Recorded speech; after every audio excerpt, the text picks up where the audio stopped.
Tim Burton's Batman was a critical and commercial success. A follow-up was pretty much inevitable.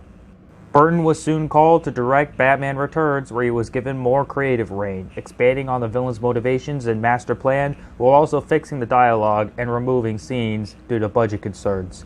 This resulted in a film with a darker tone than its predecessor, which polarized audiences. Let's see why. The new villain this time around is the Penguin, played by Danny DeVito. He was abandoned as a baby, and as a grown man wants to make himself belong in the public and become better known than Batman, who was once again played by Michael Keaton. Well, this time around we got three villains. There's the Penguin, like I said before. Then there's the corrupt philanthropist Max Schreck, played by Christopher Walken, who plans to drain Gotham of all its energy, allowing him to take over. He also helps the Penguin be brought into the light. The third villain is Selina Kyle, played by Michelle Pfeiffer. She finds out what Shrek's plans are, she gets pushed out the window, and takes on the persona of Catwoman to take revenge. So yeah, that's a lot of trouble for Gotham to deal with. The film doesn't set its focus on Batman as much as it does on the Penguin. It's a more tragic tale, really.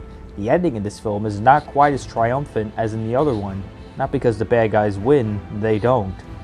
The tone of the film, as I've said before, left many audiences uncomfortable. The film was still a big hit, but despite the film being rated PG-13, many parents criticized the film for its violence and sexual references being too much for children to handle. The rating is right on the promotional material! How irresponsible are you? It got so bad to the point where McDonald's shut down their Happy Meal promotion for the film. I don't understand this backlash, I really don't. I can tell you this much, when the action started, people were unsure how to feel about the idea of Batman killing anyone, since the way many people remember him, Batman does not kill people.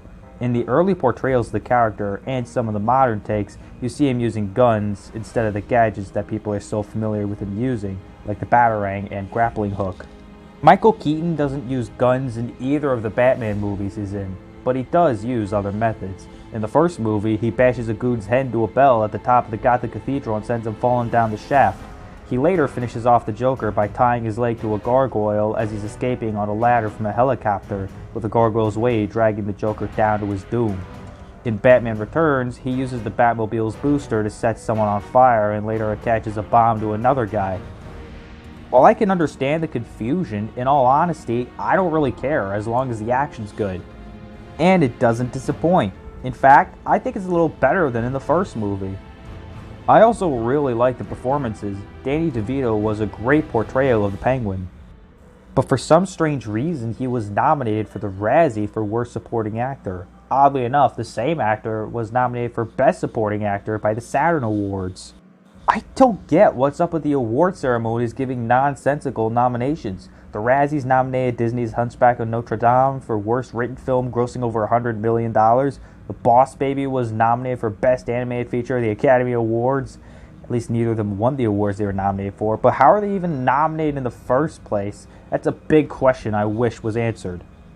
Same question with Danny DeVito with Batman Returns. I wouldn't say he's better than Jack Nicholson, but he was great with what he was given. The film doesn't have the better visuals or the better story, though it does have the better action and a great cast that doesn't really disappoint. It's a close call, but I prefer this film over its predecessor. Unpopular opinion, I know. The film was a financial success, but Tim Burton was replaced by Joel Schumacher as director of the next two Batman films in an attempt to tone down the violence and help the series appeal more to kids. This soon turned out to be a terrible move, but next time I'll be starting my talk on why. All I have left to say now is it's a shame that this film was not as well received as the other film, as it was still an amazing experience.